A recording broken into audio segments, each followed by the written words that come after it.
बेहतरीन तरीके से आप लोग अपनी पढ़ाई को कर रहे होंगे। तो सबसे पहले हमारे साथ है प्रतिलोम। क्या कहा जाता है? जिसे कहा जाता है प्रतिलोम। एक वर्ड होता है मेरे भाई directly proportional. Directly proportional proportional इस प्रतिलोम को व्युत्क्रमानुपाती भी बोला जाता है। व्युत्क्रमानुपाती भी बोला जाता है। ठीक है। एक होता है डायरेक्टली प्रोपोर्शनल जिसे अनुलोम भी कहते हैं और इसे अनुक्रमानुपाती भी बोला जाता है। क्या कोई ऐसा योद्धा क्लास में मौजूद है मेरा दोस्त जो मुझे इन दोनों के बारे में बता पाए, विद एग्जांपल बता पाए, विद एग्जांपल बता पाए, है ना? विद एग्जांपल बता पाए बच्चे। ठीक है, नाम ऐसा करो कि पूरी दुनिया याद करे। वाह, दिल जीत लिया भाई। आ जाओ फटाफट मुझे बताइए, क्या फटाफट मुझे ये बताइएगा बच्चे, दोनों में क्या कोई मुझे बता पाएगा इनवर्सली प्रोपोर्शनल क्या होता है, डायरेक्टली प्रोपोर्शनल क्या होता है? अच्छा ये बताइए मुझे, अगर आपने स्पीड बढ़ाई तो किसी एक दूरी को तय करने में टाइम कम लगेगा या ज्यादा? तो आप कहेंगे कम लगेगा। और अगर स्पीड घटाई तो आपको टाइम ज्यादा लगेगा। जब उल्टा रिलेशन होता है तो उसे व्युत्क्रमानुपाती कहते हैं। चलो मेरे भाई उल्टा रेशियो। ठीक है, मैं क्वेश्चन आपके सामने बी के अनुक्रमानुपाती है। ए जो है वो बी के अनुक्रमानुपाती है। अनुक्रमानुपाती का मतलब होता है डायरेक्टली प्रोपोर्शनल, यानी मेरे प्यारे दोस्त जो रेशो A1 और A2 का रहेगा वही रेशो B1 और B2 का रहेगा। ठीक है मेरे भाई, डायरेक्टली प्रोपोर्शनल का मतलब ये होता है मेरे भाई। अच्छा मुझे ये बताइए, ये जो पहली वैल्यू दी गई है इसे B1 मान लो, ये जो पहली वैल्यू दी गई है इसे A1 मान लो, ये जो B की दूसरी वैल्यू दी गई है इसे B2 मान लो, ये जो दूसरी वैल्यू A की पूछी गई है इसे A2 मान लो। ठीक है, अगर B1 की वैल्यू की बात करूं तो B1 की वैल्यू कितनी है? 51 आपको दी गई है। B2 की वैल्यू कितनी है? 136 आप लोगों को दी गई है। A1 की वैल्यू कितनी दी गई है? 210 आप लोगों को दी गई है। और आपसे A2 की वैल्यू मेरे प्यारे दोस्त पूछी है। यही तो वैल्यू पूछना चाह रहा है। बस क्वेश्चन का आंसर बता दो मेरे भाई, क्या हो जाएगा क्वेश्चन का जवाब? 17 3 51 होता है, 17 8 136 होता है, 3 से काटेंगे 3 7 21 होता है और 70 की गुणा 8 में करेंगे कितना हो जाएगा? 560 हो जाएगा। तो मेरे प्यारे दोस्त A2 की वैल्यू कितनी हो जाएगी? तो आप कहेंगे A2 की वैल्यू जो है वो 560 हो जाएगी। B1 plus 18 upon B2 plus 18 का रहेगा, वही रेशो B2 प्लस 18 का रहेगा। अगर अनुक्रमानुपाती का रिलेशन दिया है तो मेरे भाई जो 1 और 2 का रेशो रहेगा वो वही रेशो 1 और 2 का यहाँ रहेगा, कोई दिक्कत नहीं है। जो ये पहली वाली वैल्यू है इसे B1 मान लो, जो ये पहली वाली वैल्यू है इसे A1 मान लो, ये जो दूसरी A की वैल्यू है इसे A2 मान लो और ये जो दूसरी B की वैल्यू है इसे B2 मान लो। ठीक है, अब मुझे B1 बताइए, B1 36 और 18 कितना हो जाएगा? 36 और 18 मेरे प्यारे दोस्त 54 हो जाएगा। 36 और 18 कितना हो जाएगा? 54 हो जाएगा। अगर मैं आपसे ये पूछूं B2 प्लस 18 कितना होगा? B2 68 है, 68 और 18 76 हो जाएगा, 68 और 18 86 हो जाएगा, 68 और 18 86 हो जाएगा, 68 और 18 कितना हो जाएगा? 86, 68 8 8 16, ठीक है, और 86 हो जाएगा। अगर मैं आपसे कहूं A1 कितना हो जाएगा? A1 108 है और वो आपसे A2 की वैल्यू पूछना चाह रहा है, वो आपसे A2 की वैल्यू पूछना चाहिए चल रहा है। ठीक है, थोड़ा फास्ट चलिए, आपको जो अच्छा लेवल लगे वो करवाइए सिर्फ। ठीक है, अब मेरे प्यारे दोस्त 54 दूनी 108 होता है और 86 दूनी 172 होता है, 86 दूनी 172 होता है। तो आप मुझे ये बताइए मेरे प्यारे दोस्त, आप मुझे ये बताइए कि कितने बच्चों का जवाब 172 आ चुका है? ठीक है, अनुक्रमानुपाती का मतलब समझ में आ गया? आपने कहा जी बिल्कुल आ गया। Next question 121। कल जो है अनुक्रमानुपाती है, मतलब उल्टा रिलेशन है। अब उल्टा रिलेशन सुनना कैसे होता है, यानी कि जब उल्टा रिलेशन है तो जो M1 और M2 का रेशो है ना वो इधर उल्टा हो जाएगा, इधर 2 पर आ जाएगा, N2 का स्क्वायर प्लस 3 हो जाएगा और नीचे N1 आ जाएगा, N1 का स्क्वायर प्लस 3 हो जाएगा। ये प्लस 3 कहां से आया? दिया हुआ है। मतलब जब रिलेशन व्युत्क्रमानुपाती का होता है, जब रिलेशन व्युत्क्रमानुपाती का होता है तो इसका मतलब जो रेशो M1 और M2 का होता है उसका उल्टा रेशो, उल्टे का मतलब है ये N2 ऊपर पहुंच जाता है और N1 नीचे आ जाता है। बाकी सब कुछ ऐसे लिख रहे हैं। अगर सेम रेशो है तो ऊपर 1 रहेगा नीचे 2 रहेगा, अगर व्युत्क्रमानुपाती का रिलेशन है तो ऊपर 2 पहुंच जाएगा नीचे 1 आ जाएगा। बस इतनी सी बात आप लोग समझ लो। ठीक है, वैल्यू रखना स्टार्ट करो। ये N की पहली वैल्यू है, ये M की पहली वैल्यू है, ये N की दूसरी वैल्यू है, ये M की दूसरी वैल्यू है। ठीक है, अब आप यहां देखो M1 कितना दिया हुआ है भाई? M1 3 दिया हुआ है, M2 कितना दिया हुआ है पूछा गया है, N2 का स्क्वायर, N2 का स्क्वायर पूरी वैल्यू 69 है, 69 में 3 जोड़ेंगे 72 होगा। N1 कितना है? 3, यहां केवल N1 दिया है तो 3 का स्क्वायर 9 हो जाएगा, 9 में 3 जोड़ेंगे तो 12 हो जाएगा, 9 में 3 जोड़ेंगे तो 12 हो जाएगा। ठीक है, 12 6 कितना हो जाएगा? 72 हो जाएगा। 6 की गुणा M2 में करेंगे 6 M2 हो जाएगा और ये 3 ऐसे का ऐसे ही रहेगा। तो M2 की वैल्यू कितनी हो जाएगी? M2 की वैल्यू जो है वो हाफ हो जाएगी। वो M2 की ही वैल्यू पूछना चाह रहा है मेरे भाई, M2 की वैल्यू कितनी हो जाएगी? तो आप कहेंगे M2 की वैल्यू जो है वो हाफ हो जाएगी। ठीक है भाई, यहां तक की चीजें x है, यानी दोनों में रिलेशन कैसा है? व्युत्क्रमानुपाती का है, उल्टा रिलेशन है। बेटा यहां 1 रखो, y1 का क्यूब -1 अपॉन y2 का क्यूब -1, यही तो होगा। अगर व्युत्क्रमानुपाती का रिलेशन है x के साथ तो ऊपर 2 वाला आ जाएगा, x2 अपॉन x1 आएगा। अगर डायरेक्टली अनुक्रमानुपाती का रिलेशन होता तो x1 अपॉन x2 आता, लेकिन उसने व्युत्क्रमानुपाती बोला इसलिए x2 ऊपर x1 नीचे आएगा। ठीक है, y ये पहला y है इसे y1 मानो, ये पहला x है इसे x1 मानो, ये दूसरा y है इसे y2 मानो, ये दूसरा x है इसे x2 मानो। निकाल दो वैल्यू। y1 की वैल्यू 2 है, 2 का क्यूब 8 में से 1 जाएगा 7। y2 की वैल्यू 6 है, 6 का क्यूब 216 में से 1 जाएगा 215। x2 निकलवा रहा है, x1 कितना है मेरे प्यारे दोस्त? x1 का मान 7 है, 7 7 कितना हो जाएगा? 49 और बटे में कितना है? 215। क्या x2 की वैल्यू 49 बटे 215 हो जाएगी? क्या x2 की वैल्यू 49 बटे 215 हो जाएगी? x जो है अनुक्रमानुपाती का मतलब होता है डायरेक्ट रिलेशन, डायरेक्ट रिलेशन। ठीक है, और a जो है वो व्युत्क्रमानुपाती है y के, a जो है वो y के व्युत्क्रमानुपाती है। ऐसे ही तो बोला हुआ है, ऐसे ही तो बोला हुआ है। अच्छा मुझे ये बताइए, x डायरेक्टली प्रोपोर्शनल है, क्या a की जगह 1/y लिख सकता हूं? 1/y स्क्वायर होगा या नहीं? यानी x और y में कैसा रिलेशन है? इनवर्सली का रिलेशन है, उल्टा रिलेशन है। हो गया काम। यानी कि जो x1 और x2 का रेशो होगा उसी का उल्टा जो है वो y2 का स्क्वायर, क्योंकि स्क्वायर लगा हुआ है, और y1 का स्क्वायर का रेशो होगा। अच्छा स्क्वायर क्यों आया है? क्योंकि a की वैल्यू 1/y है, 1/y स्क्वायर लगाए तो 1/y स्क्वायर हो जाएगा। दोनों में रिलेशन उल्टा है इसलिए मेरे भाई उल्टा लिखा है। यहाँ x1/x2 है, यहाँ y2/y1। ठीक है, बातें समझ में आई? अब सुनना ध्यान से, यदि y का मान y1, x का मान x1, ये y दूसरी बार है, ये x2 दूसरी बार है। ठीक है बच्चे, बहुत बढ़िया, बहुत शानदार, बहुत शानदार। अब देखिए मेरे भाई y1 का मान 6 है, y1 का मान 6 है, y2 बताओ पहले। y2 का मान 2, 2 का स्क्वायर 4, y1 का मान जो है वो 6 है, 6 का स्क्वायर 36। x1 कितना दिया हुआ है? 97, और आपसे H2 का मान पूछा है, यही तो पूछा है, तो आपने कहा जी बिल्कुल। 4 से काटेंगे 9 बार, 9 सत्ते 63 को 3 हासिल 6, 9 नाम 81 और 6 87, यानी X2 की वैल्यू कितनी हो जाएगी? 873 हो जाएगी। X2 की वैल्यू कितनी हो जाएगी? 873 हो जाएगी। बच्चे इस बात को पढ़ना, हीरे की कीमत जो है, कीमत का मतलब होता है प्राइस, इसके वजन के वर्ग के समानुपाती है। समानुपाती का मतलब होता है अनुक्रमानुपाती, मतलब डायरेक्टली प्रोपोर्शनल। हीरे के कीमत जो है, प्राइस जो है, वो इसके वजन के वर्ग के समानुपाती है, यानी डायरेक्टली प्रोपोर्शनल। अब आप ध्यान से सुनना मेरे भाई, हीरा गलती से 3 टुकड़ों में टूट जाता है। एक हीरा है वो 3 टुकड़ों में टूट जाता है, जिनके वजन का अनुपात जो है वो 3, 4, 5 है। इस प्रकार उसे 9.4 लाख रुपए की हानि हो जाती है। तो हीरे की वास्तविक कीमत ज्ञात करो कि वास्तविक कीमत जो है वो क्या होगी। ठीक है, अब मेरी बात को थोड़ा ध्यान से सुनना। हीरा टूटने से पहले ये 5 और 4 9 3 12, क्या टूटने से पहले जो हीरा रहा होगा वो 12 यूनिट का रहा होगा? भाई ये 3 यूनिट है, ये 4 यूनिट है, ये क्या है? ये 5 यूनिट है। अब ये वजन दे रखा है, वजन का वर्ग करोगे तो क्या कीमत आ जाएगी? यानी टूटने से पहले हीरे की कीमत जो होगी वो 144 होगी। टूटने के बाद इसकी कीमत 9 हो जाएगी, इसकी कीमत 16 हो जाएगी, वजन का वर्ग कर देंगे, इसकी कीमत 25 हो जाएगी। यानी 25 और 16 41, 41 और 9 50। मेरे हिसाब से हीरा टूटने के बाद केवल और केवल 50 रुपए का रह गया। मेरे भाई टूटने से पहले 144 रुपए का था, टूटने के बाद 50 रुपए का रह गया। मेरे दोस्त घाटा कितने का हो गया? 94 रुपए का घाटा हो गया। इसमें से इसे घटा देंगे, 94 रुपए का घाटा हो गया। उसने घाटा कितने का कहा है? 9.4 लाख रुपए का घाटा कहा है। 9.4 लाख रुपए का घाटा कहा है, तो एक पार्ट की वैल्यू कितनी हो जाएगी? एक पार्ट की वैल्यू 1/10 हो जाएगी। हो जाएगी क्या? अब क्वेश्चन ने कहा है हीरे की वास्तविक कीमत क्या होगी, यानी वो 144 की वैल्यू आपसे पूछना चाह रहा है। 10 से डिवाइड करेंगे तो हीरे की वास्तविक कीमत जो है वो 14.4 हो जाएगी। हीरे वाले क्वेश्चन आते हैं, क्या हुआ है जिनके वजन का अनुपात जो है वो 5-7 है। एक हीरा था, यह 2 टुकड़ों में टूटा, एक का वजन 5 है, एक का वजन 7 है, यानी टूटने से पहले उनका वजन जो होगा 7, 5, 12 का होगा। ठीक है भैया, टूटने से पहले उनका वजन जो होगा वो 7, 5, 7 का होगा। ठीक है, यदि कीमत वजन के वर्ग के समानुपाती है, कीमत वजन के वर्ग के समानुपाती है, तो हानि बताइए, हानि कितनी? अच्छा मुझे ये बताइए, मुझे दोस्त ये बताइए, टूटने से पहले हीरा कितने का था? 48 ग्राम का। मेरे हिसाब से है 12 ग्राम का। अगर 12 की वैल्यू 48 है तो 1 की वैल्यू 4 होगी, तो 5 की वैल्यू 20 होगी और 7 की वैल्यू 28 होगी। यानी ये जो 48 ग्राम का हीरा था, ये 2 पार्ट में टूट गया, एक 20 ग्राम और एक 28 ग्राम, दोनों को मिला के 48 ग्राम हो गया। अब उसने ये कहा है कि मेरे प्यारे दोस्त जो वजन है उसका वर्ग कर दो। जब आप 48 का वर्ग करते हैं, 50 से 2 कम, 2 का स्क्वायर 4 होगा, 48 में से 2 गया, 46 का आधा, इसका वर्ग हो जाएगा 2304। या इसकी कीमत 2304 आ चुकी है। जब इसका वर्ग करेंगे तो इसकी कीमत 400 आएगी और इसका वर्ग करेंगे इसकी कीमत 784 आएगी, यानी दोनों की मिला के कीमत 1184 रहेगी। तो घाटा कितने का हो गया? 4 में से 4 गया 0, 10 में से 8 गया 2, 2 में से 1 गया 1, 2 में से 1 गया 1, 1120 रुपए का, 1120 रुपए का घाटा हो गया। अब वो आपसे ये कह रहा है यदि कीमत 2,30,400 है, यानी 2304 की वैल्यू दी हुई है 2,30,400, तो एक की वैल्यू कितनी आएगी? 100। तो हानि की वैल्यू वो आपसे पूछना चाह रहा है, 1,12,000 आ जाएगी। भैया जी हीरा टूटते ही घाटा कितने का हो जाएगा? 1,12,000 हो जाएगा। हीरा टूटते ही कितने का घाटा हो जाएगा? तो आप वजन 4-3-2 के अनुपात में 4 हिस्सों में टूट गया। 4-3-2 के अनुपात में ये हिस्सा जो था वो 4 यूनिट का था, ये हिस्सा जो था ये 3 यूनिट का था, ये हिस्सा जो है ये 2 यूनिट का है और ये हिस्सा जो है ये 1 यूनिट का है। ये हिस्सा 4 हिस्सों में टूट गया, ये हीरा 4-3-2 के अनुपात में। ठीक है, जब टुकड़ों को बेचा गया तो व्यापारी को उस हीरे के एक नग की कीमत से 63,000 रुपए कम मिले, ओरिजिनल वाले से 63,000 रुपए कम मिले।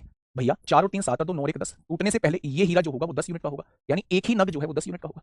अब उसने कहा है जो कीमत जो है वो वजन के वर्ग के बराबर है। वजन 10 है तो इसका वर्ग करेंगे कीमत ये हो जाएगी, वजन 4 है इसका वर्ग करेंगे कीमत 9, इसकी कीमत 16, इसकी कीमत 9, इसकी कीमत 4 और इसकी कीमत 1 हो जाएगी। यानी टूटने के बाद जो कीमत रह जाएगी 16, 9, 25, 4, 29 और 1 30 रह जाएगी। टूटने से पहले 100 थी, टूटने के बाद 30 रह गई, यानी 70 रुपए का भाई साहब घाटा हो गया। अब उसने कहा है घाटा जो हुआ है भैया जी 63,000 रुपए कम मिले हैं, टूटने के बाद 63,000 रुपए कम मिले हैं, यानी घाटा जो हुआ है वो 63,000 का हुआ है, तो एक पार्ट की वैल्यू 900 आ जाएगी। तो आपसे पूछ रहा है हीरे की मूल कीमत क्या है, यानी वो 100 पार्ट की वैल्यू आपसे पूछना चाह। तो आंसर कितना हो जाएगा मेरे प्यारे भाई? आप कह देंगे आंसर जो है वो 90,000 हो जाएगा। तो हमारे कैसे ना कैसे छूट गए। हीरे वाले हमने कर लिए, डायरेक्टली इनवर्सली हमने कर लिए, सिक्के वाले हमने कर लिए, कुछ जोड़ना कुछ घटाने वाले हमने कर लिए। कितने शीशे हो जाएंगे? 108 शीशे हो जाएंगे। बॉक्स के गिर जाने के कारण कुछ शीशे टूट गए। निम्नलिखित में से कौन सा अनुपात टूटे हुए तथा बिना टूटे हुए शीशों का अनुपात नहीं हो सकता? टूटे हुए, ये टूटे हुए हैं, ये बिना टूटे हुए हैं, दोनों को मिला के 9, क्या 9 से 1 कट रहा है? बिल्कुल कट रहा है, ये अनुपात हो सकता है। टूटे हुए 3 बिना टूटा हुआ 1, दोनों को मिला के 4 से 1 कट रहा है, बिल्कुल कट रहा है, ये भी अनुपात हो सकता है। टूटे हुए 5 बिना टूटे हुए 3, 8 से ये नहीं कट रहा है भैया, पॉइंट में थोड़ी ना टूटेंगे। मैंने कहा कि 4.5 शीशा टूट गया है, पौने पौने 5 शीशा टूट गया है, ऐसे थोड़ी ना टूटते हैं। या तो हम कहेंगे 4 शीशे टूट गए, 5 शीशे नहीं टूटे हैं, 10 शीशे टूट गए, 9 शीशे नहीं टूटे हैं, 8 शीशे टूट गए, 7 शीशे नहीं टूटे हैं। कहीं ऐसा सुना है पौने 7 शीशा टूट गया है, 8.25 शीशा नहीं टूटा? ऐसा होता है? नहीं होता। इसका मतलब दोनों को जोड़ के 8 बैठ रहा है, 8 से ये कटेगा नहीं, पॉइंट में आएगा। इसका मतलब ये रेशो कभी भी नहीं हो सकता, ये रेशो कभी भी नहीं हो सकता। नेक्स्ट पढ़िएगा मेरे भाई। अच्छा मुझे बताइए कंटिन्यूड प्रोपोर्शन होता क्या है? इसे कहते हैं सतत समानुपात, इसे ही बोलते हैं। क्या होता है? कोई भी बालक बताएगा सतत समानुपात किसे बोलते हैं? क्या कोई मुझे बताएगा सतत समानुपात किसे बोलते हैं मेरे प्यारे दोस्त? एक भी बालक ऐसा हो जो ये बता पाए सतत समानुपात बंटवारा में होता है। सतत समानुपात क्या होता है बताइए? अगर ये 3 वैल्यूज आपको दी गई हैं, 3 या 3 से ज्यादा वैल्यूज आप लोगों को दी गई हैं, तो मेरे भाई जो पहले 2 का रेशो होता है वही अगले 2 का रेशो होता है मेरे भाई, यही सतत समानुपात कहलाता है। ठीक है, अच्छा मैं आपसे पूछूं कि मेरे भाई ये 4 वैल्यूज दी गई हैं 7 4 4 2, इनमें से कौन सी संख्या जोड़ी जाए कि ये सतत समानुपात में हो जाए? ऑप्शन से करो, 2 जोड़ो 9 हो जाएगा, 2 जोड़ो 6 हो जाएगा, 2 जोड़ो 6 हो जाएगा, 2 जोड़ो 4 हो जाएगा। या पहले 2 का जो रेशो है क्या वो अगले 2 का भी रेशो है? क्या जो पहले दो का रेशो है, पहले दो का जो रेशो है, क्या वो अगले दो का भी रेशो है? तो आप कहेंगे भैया जी वही रेशो है, यहां भी रेशो 3-2 है, यहां भी रेशो 3-2 है। अगर 3 वैल्यूज दी गई हैं तो पहले दो का जो रेशो है वही अगले दो का रेशो होगा। अगर 4 वैल्यूज दी गई हैं तो पहले दो का जो रेशो है वो बाद के दो के रेशो के बराबर आना चाहिए। यानी कि मेरे प्यारे दोस्त, अगर हम दो जोड़ देंगे तो वो किसमें हो जाएगा? वो सतत समानुपात में हो जाएगा। ठीक है भैया, 127 का आंसर होगा ऑप्शन नंबर सी। प्राप्त करता है वो साइंस में प्राप्त किए गए अंक से दुगने हैं। यानी दोनों का रेशो क्या दिया हुआ है? दोनों का रेशो 2:1 दिया हुआ है। इंग्लिश में प्राप्त अंक जो है विज्ञान में प्राप्त किए गए अंक से दुगने हैं। यदि उसके अंग्रेजी विज्ञान और गणित में अंक, अंग्रेजी यानी इंग्लिश, विज्ञान यानी साइंस और गणित यानी मैथ, और तीनों में प्राप्त अंक कितने हैं? 126 आप लोगों को दे रखे। अंग्रेजी और गणित में प्राप्त अंक, इंग्लिश और मैथ में प्राप्त अंकों का अनुपात जो है वो 2-3 आप लोगों को दिया हुआ है। आपसे पूछा भैया अंग्रेजी में कितने अंक हैं? बेटा जी तीनों का रेशो निकाल पाओगे क्या? तीनों का रेशो निकाल पाओगे ना? उठा के पूछ लो। उठा का रेशो देखो मेरे भाई, मैंने आपसे कहा इंग्लिश और साइंस का रेशो क्या दे रखा है? 2:1 दे रखा है। इंग्लिश और मैथ का रेशो क्या दे रखा है? 2-3 दे रखा है। ये जगह खाली है पड़ोसी से भर दो, ये जगह खाली है पड़ोसी से भर दो। आप देखेंगे मैथ में 6 अंक हैं, इंग्लिश में 4 अंक हैं, साइंस में 2 अंक हैं। आपने कहा 6 4 10 और 2 12। आपके हिसाब से तीनों में 12 बैठ रहे हैं। क्वेश्चन में 126 दिए हैं, एक पार्ट की वैल्यू इतनी हो जाएगी। तो आपसे पूछा है अंग्रेजी में कितने अंक प्राप्त किए? इंग्लिश यानी 4 पार्ट की वैल्यू पूछना चाह रहा है। 4 तिया 12, 3 चौक 12, 3 दूनी 6। अंग्रेजी में आ जाएंगे भैया जी 42 नंबर। अंग्रेजी में आ जाएंगे भैया जी 42 नंबर। बात ठीक। पेंसिल को दोनों को मेरे प्यारे दोस्त 5-3 के अनुपात में खरीदा जाता है। तो अशोक को 44 रुपए का भुगतान करना पड़ता है। एक पेन एक पेंसिल को मेरे प्यारे दोस्त, एक पेन की कीमत यानी 5 रुपए आ गई पेन की कीमत। देखिए आप मेरी बात समझिए, क्वेश्चन क्या है, पहले क्वेश्चन को समझने की कोशिश करिए। उसने कहा है एक पेन है, पेन और एक पेंसिल है, अगर आप उसे 5-3 के अनुपात में खरीदते हो तो आपको अशोक को 44 रुपए का भुगतान करना पड़ता है। पेन की कीमत मैंने पी मान ली और पेंसिल की कीमत मैंने पी मान ली। तो अगर आप 5 पेन खरीद रहे हैं तो 5 पेन की कीमत कितनी आ जाएगी? 5 पी। और अगर आप 3 पेंसिल खरीद रहे हैं तो 3 पेंसिल की कीमत कितनी आ जाएगी? 3 पी। तो अशोक को कितना भुगतान करना पड़ता है? अशोक को 44 रुपए का भुगतान करना पड़ता है। आगे कह रहा है यदि अनुपात बदल के 3-5 हो जाता है मेरे भाई, अनुपात बदल के 3-5, यानी आप 3 पेन खरीदते हो तो 3 पेन की कीमत इतनी हो जाएगी, और 5 पेंसिल खरीदते हो तो 5 पेंसिल की कीमत इतनी हो जाएगी। तो आपको कितने का भुगतान करना पड़ता है? आपको 36 का भुगतान करना पड़ता है। तो एक पेन और एक पेंसिल की कीमत का अनुपात बताओ। पेन और पेंसिल की कीमत का अनुपात आपसे पूछा जा रहा है। पेन और पेंसिल की कीमत का अनुपात आपसे पूछा जा रहा है। मेरे प्यारे दोस्त मेरी बात को थोड़ा सा ध्यान से समझना। जब रेशो इंटरचेंज होते हो, 5 यहां पहुंच गया 3 यहां आ गया, तो इसका तरीका होता है एक बार दोनों को जोड़ दो, एक बार दोनों को घटा दो। जब दोनों को जोड़ोगे तो 8 पेन आएंगे, 8 पेंसिल आएंगी, और मेरे भाई 44 और 36 कितना हो जाएगा? 80 हो जाएगा। जब आप 8 से काटोगे तो पेन और पेंसिल की कीमत 10 हो जाएगी। आ जाएगी क्या? वैसे तो यहां से भी जा सकते थे, ऐसा ऑप्शन देख लो जिसमें दोनों की कीमत जोड़ के 10 बैठ रही हो। दोनों की कीमत 10 बैठ रही है? नहीं। दोनों की कीमत 10 बैठ रही है? हाँ जी। दोनों की कीमत 10 बैठ रही है? नहीं। दोनों की कीमत 10 बैठ रही है? नहीं। ठीक है, एक बार दोनों को घटा दो, 5 में से 3 गया, 2 पुरुष 2 पेंसिल आएंगे, 2 पेन आएंगे, 3 में से 5 गया तो माइनस की 2 पेंसिल आएंगे, और 44 में से 36 गया तो 8 बचेगा। 2 से काट दो, ये आ गया। दो चीजों का योग जो है वो 10 दिया हुआ है, दो चीजों का अंतर जो है वो 4 दिया हुआ है। तो आप पेन की कीमत कैसे निकालेंगे? दोनों को जोड़ के आधा कर दो, 10 4 14 का आधा 7 हो जाएगा। पेंसिल की कीमत कैसे निकालेंगे? दोनों को घटा के आधा कर दो, 10 में से 4 गया, 6 का आधा 3 हो जाएगा। वो दोनों का रेशो पूछना चाह रहा है, तो आंसर क्या हो जाएगा? 7-3 इस क्वेश्चन का जवाब हो जाएगा।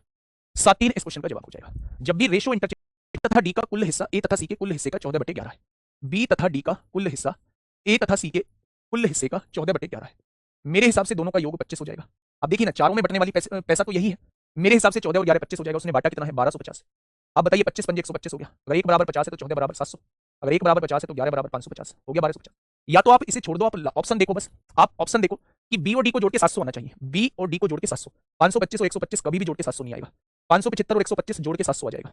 575 और 175 जोड़ के 700 नहीं आएगा। 525 और 125 जोड़ के 700 नहीं आएगा। ऑप्शन नंबर बी हो जाएगा। ऑप्शन नंबर बी हो जाएगा। अब आप निकालेंगे कैसे? उसने कहा है डी का हिस्सा ए के हिस्से का आधा है। डी का हिस्सा ए के हिस्से का आधा है। अगर ए का हिस्सा 2 है तो डी का हिस्सा 1 हो जाएगा। सी का हिस्सा ए के हिस्से का 1/2 गुना है। सी का हिस्सा ए के हिस्से का 1/2 गुना है। ए के हिस्से का 1/2 गुना है। पॉइंट हटाएंगे, 2 छिक्का 12, 2 पंजे 10 हो जाएगा। ए और सी की वैल्यू कितनी है? मेरे हिसाब से 11 है। उसने कितनी दी है? ए और सी की वैल्यू 550 दी है, यानी एक पार्ट की वैल्यू 50 आई। अगर एक बराबर 50 तो 6 बराबर 300, एक बराबर 50 तो 5 बराबर 250, यानी ए को मिलने वाला पैसा 250 है, सी को मिलने वाला पैसा 300। ए को मिलने वाला पैसा 250 है, सी को मिलने वाला 300 है। अगर ए को 250 मिलता है, ए को 250 मिलता है तो 2 की वैल्यू 250, तो 1 की वैल्यू 125 है, डी को 125 मिलेगा, डी को 125 मिला है। 1250 में से तीनों को घटा देना, वही आपके क्वेश्चन का जवाब हो जाएगा। ठीक है जी, बहुत बढ़िया, बहुत बढ़िया। गोला नहीं है, हम इसे पृथ्वी कहेंगे। हम इसे क्या कहेंगे? अर्थ कहेंगे। अर्थ को हमने 2 पार्ट में बांट दिया, एक उत्तरी गोलार्ध जिसे हम लोग नॉर्थर्न हेमिस्फीयर कहते हैं, एक दक्षिणी गोलार्ध जिसे हम लोग साउथर्न हेमिस्फीयर कहते हैं। मेरे प्यारे दोस्त, अगर दोनों का रेशो पूछा जाता है, कभी मैं दोनों का रेशो आपसे पूछूं, नॉर्थर्न हेमिस्फीयर और साउथर्न हेमिस्फीयर का रेशो क्या रहेगा, तो आप कहना दोनों बराबर रेशो होता है, दोनों बराबर होते हैं, तो 1:1 का रहेगा।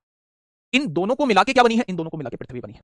अगर कभी आपसे पूछा जाए भैया जी नॉर्थर्न हेमिस्फीयर और पृथ्वी का क्या रेशो रहेगा, तो आप कहेंगे नॉर्थर्न हेमिस्फीयर एक हिस्से का है और पृथ्वी दोनों हिस्से को मिलाकर बनी है, तो इनका रेशो 1:2 हो जाएगा। अगर आपसे कहा जाए भैया जी पृथ्वी और साउथर्न हेमिस्फीयर का क्या रेशो रहेगा, पृथ्वी और साउथर्न हेमिस्फीयर का क्या रेशो रहेगा, पृथ्वी 2 चीजों को मिलाकर बनी है, साउथर्न हेमिस्फीयर एक चीज को मिलाकर बना है, दोनों का रेशो 2:1 हो जाएगा। ठीक है, बहुत बढ़िया। सोनू कुमार बेटा जी नहीं ब्लॉक किया हुआ। क्वेश्चन क्या है? ये क्वेश्चन आपके सामने है। क्वेश्चन आपसे ये कहना चाह रहा है कि पृथ्वी की पूरी सतह, मतलब पृथ्वी की बात कर रहा है, भूमि और जल का अनुपात क्या है। अगर मैं आपसे कहूं कि पृथ्वी की पूरी सतह पर भूमि और जल का रेशो क्या दे रखा है? 3-4 दे रखा है। ये पृथ्वी पर पूरी सतह मतलब पृथ्वी पर, ठीक है। उत्तरी गोलार्ध में, नॉर्थर्न हेमिस्फीयर में भूमि और जल का अनुपात कितना है? वो 7:9 आप लोगों को दे रखा है। कितना दे रखा है? 7:9 आपको सामने दे रखा है, ठीक है। अच्छा मुझे ये बताइए मेरे प्यारे साथी, दक्षिणी गोलार्ध पे आपसे वो पूछ रहा है क्या रहे। आप मुझे बताइए, पृथ्वी 2 पार्ट को मिलाकर बनती है, नॉर्थर्न हेमिस्फीयर 1 पार्ट को मिलाकर बनता है। अच्छा, मैंने जब आपसे पूछा यहां कितनी बैठ रही है पृथ्वी 7 और यहां पृथ्वी नॉर्थर्न हेमिस्फीयर 16, क्या दोनों का रेशो 2:1 है? आपने कहा जी दोनों का रेशो तो 2:1 नहीं है। अब 2:1 कैसे बनाया जाए? थोड़ा सा ध्यान से सुनो मेरे प्यारे भाई, आप यहां 16 की गुणा कर दीजिए, यहां 7 की गुणा कर दीजिए। यहां 16 की गुणा करी है, यहां भी 16 की गुणा हो जाएगी। यहां 7 की गुणा करी है, यहां भी 7 की गुणा हो जाएगी। हो जाएगी? गड़बड़ कर दिया, पृथ्वी की पूरी सतह। ओहो, ब्लेंडर बच्चे, कहीं ना कहीं गड़बड़ी है। क्वेश्चन ने यहाँ 3-5 दिया हुआ है और यहाँ 3-4 दिया हुआ है ना? तो अगर क्वेश्चन हम लोग जो है भी 3-4 के हिसाब से बना रहे हैं, तो अगर गलत आए बस आप क्वेश्चन को करने का तरीका समझ लो। अगर गलत आता है, ऑप्शन मैच नहीं करता है, तो हम अपनी तरफ से ऑप्शन लिखें। आपने कहा जी यहाँ 112 हो गया, यहाँ 112 हो गया, बराबर बराबर हो गया, लेकिन हमें रेशो बनाना है 2:1 का। ऊपर वाले में 2 की गुणा, नीचे वाले में 1 की गुणा। 2:1 का रेशो बनाना है, तो ऊपर वाले में 2 की गुणा कर दो, नीचे वाले में 1 की गुणा। 1 की गुणा का कोई फर्क नहीं पड़ेगा। अगर पृथ्वी में से नॉर्थर्न हेमिस्फीयर को घटा दोगे तो साउथर्न हेमिस्फीयर आ जाएगा। 16 दूनी 32 दिया 96, 96 में से 49 जाएगा, 49 और 1 50, 47 बचेगा। 96 में से 49 जाएगा तो 47 बचेगा। 96 में से 49 जाएगा तो 47 बचेगा। ठीक है, 16 चौका 64 दूनी 128 होते हैं, 128 में से 63 जाएगा, तो मेरे प्यारे दोस्त 8 में से 3 गया, ये 65 आ जाएगा। तो मेरे प्यारे दोस्त हम हिंदी वाले से बना रहे हैं, हम हिंदी वाले से बना रहे हैं, और हिंदी वाले से क्वेश्चन का जवाब कितना आएगा? क्वेश्चन का जवाब जो है वो 47/65 आ जाएगा। आप पूरी पृथ्वी में से नॉर्थर्न हेमिस्फीयर को घटा दोगे तो साउथर्न हेमिस्फीयर आपके सामने आ जाएगी। जल्द दिया हुआ है, पृथ्वी की संपूर्ण सतह पर भूमि और जल का अनुपात कितना है? 1:2 है। ठीक है, उत्तरी गोलार्ध में भूमि और जल का अनुपात, उत्तरी गोलार्ध मतलब नॉर्दर्न हेमिस्फीयर, नॉर्थर्न हेमिस्फीयर में भूमि और जल का अनुपात है 2:7। या कोई बच्चा मुझे रेशो बता पाएगा? पृथ्वी 2 पार्ट को मिलकर बनती है, नॉर्थर्न हेमिस्फीयर 1 पार्ट को मिलकर। ठीक है, मैंने जब यहां जोड़ा तो ये 3 हुआ, यहां मैंने जोड़ा तो ये 9 हुआ। पहले इन्हें बराबर करो, 3 की गुणा कर दो, यहां भी 3 की गुणा कर दो, यहां भी 3 की गुणा कर दो। क्या ये बराबर बराबर हो चुके हैं? 9 9। मुझे चाहिए रेशो 2:1, यानी ऊपर वाले में 2 की गुणा, नीचे वाले में 1 की गुणा। ऊपर वाले में 2 की गुणा कर दो, नीचे वाले में 1 की।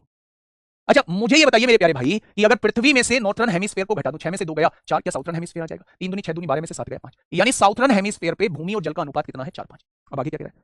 दक्षिणी गोलार्ध के आधे क्षेत्र में भूमि और जल का अनुपात। ओ भाई साहब, ये दक्षिणी गोलार्ध मान लिया मैंने पूरा, और इसमें भूमि और जल का अनुपात 4-5 है। इसके आधे क्षेत्र में, आधे क्षेत्र में, आधे भाग में, आधे भाग में मेरे भाई, ये तो दक्षिणी गोलार्ध का पूरा भाग है, इसमें क्या है? 4-5 है। इसके आधे भाग में बात करूं, आधे भाग में, आधे भाग में भूमि और जल का अनुपात 3-2 दिया हुआ है। तो ज्ञात कीजिए दक्षिणी गोलार्ध के दूसरे आधे भाग में जल और भूमि का अनुपात बताइए भाई साहब। दूसरे आधे भाग में पूछना चाह रहा है, तो मेरे भाई आधा आधा मिला के 2 होंगे, यानी ये जो आधा भाग होगा ये 2 आधे को मिलाकर बन रहा होगा, ये आधा भाग है, ये एक आधे को मिलाकर बना होगा।